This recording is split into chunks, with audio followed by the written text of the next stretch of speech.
You are welcome again to HN What's Your Say? The #1 listening show where we discuss real issues with real people like you. We are still featuring R. Kelly.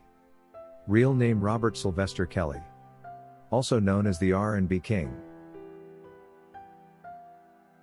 The government prosecutors handling the case against R. Kelly together with anti-Kelly activists such as the Me Too movement have conducted all sorts of public gatherings where they have spoken publicly against Robert Kelly, calling him all sorts of names intended to monsterize him.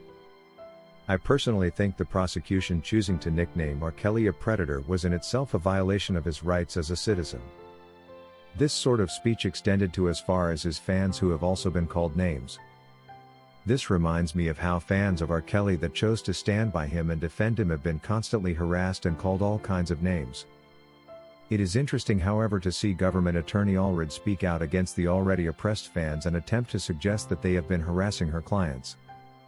Just when will those who believe R. Kelly is not guilty of the crimes prosecution concocted be regarded human beings too that have a right to their own opinion?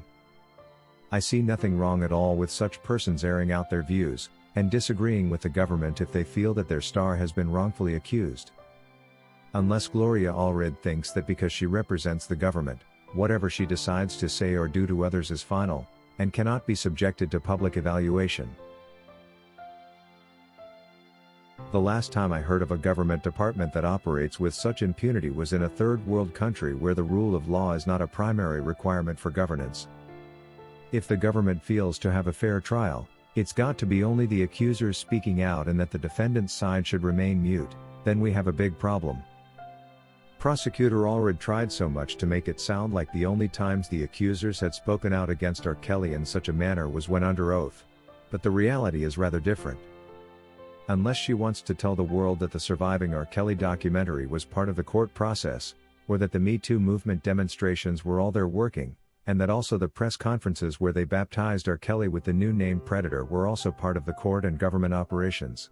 We know well that the government together with their court counterparts were able to use all kinds of avenues encompassing media publications and private operations to defame the defendant, and that according to prosecutor Gloria Allred should be okay as opposed to fans of R. Kelly pointing out the case facts, that clearly show that some people who they brought to the stand such as Lisa Van Allen did actually lie to the jury 3 times while speaking under oath.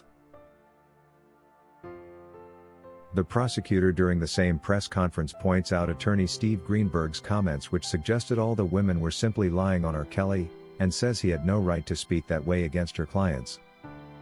But what about Lisa Van Allen? If one of them, Lisa Van Allen, was able to get away with lying under oath for such a long time, why would she blame anybody that felt they were all lying, especially considering there was no real evidence presented to prove that they all started getting intimate with R. Kelly before they turned 18?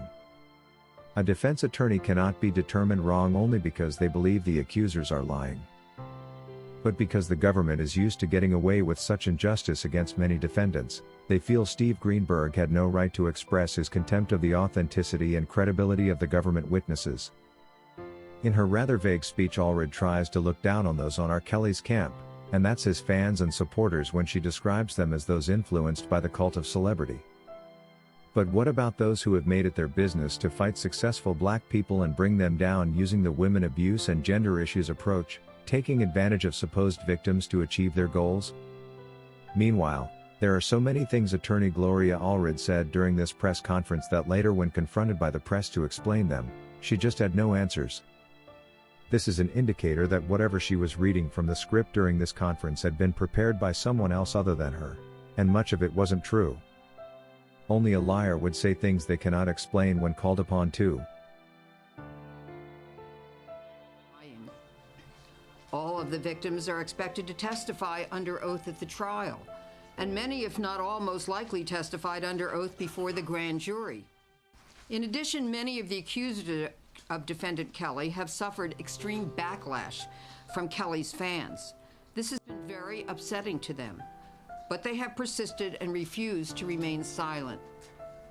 They will not cave in to intimidation, threats, or personal attacks by those who seem to be influenced by the cult of celebrity. According to Amanda Brown. Indeed, the major problem with the way the case against R. Kelly was handled is the government and courts seem to think R. Kelly doesn't deserve to make a defense for himself. They wanted him to say yes to the crimes he didn't commit in exchange for plea bargains, like they have repeatedly tricked many citizens into false confessions to avoid a long journey of trials. This is why she can get on TV at a press conference and insult innocent fans of R. Kelly who they attempted to deceive and win away from him when they created the narrative that he is a predator. Luckily, not everyone fell for this, and many are now simply demanding justice for their star. And this is what the government prosecutor Allred calls backlash on her clients? There is a sense of impunity that makes the government think they should get away with everything they do and that everything should go their way. I see nothing wrong with fans of R. Kelly standing up for their star and defending what's right. Calling it a cult is disrespect of the highest order, and she surely owes the fans an apology. According to D'Angelo, the government's steady hijack of the basic rights of citizens is evident in analyzing the case against R. Kelly. While we have witnessed this be done to the R&B singer himself, Gloria Allred's comments are intended to extend the same rights abuse to his fans. People all around the world have the right to belong to whatever social groups they wish to, for as long as the groups are of legal nature. Nothing stops citizens from joining the R. Kelly fandom, and this does not make them members of a cult like the government prosecutor wants us to believe. It's a shame on her to hear her use the word cult to relate to the celebrity fandom around R. Kelly. This was total disrespect for R. Kelly's fans, who are millions of citizens of sound mind, and who also belong to this country and whose rights need to be respected. Also important for her to note is that R. Kelly has got fans from different parts of the world. Calling them a cult is therefore an abuse on people all around the world only because they chose to follow an artist of their choice.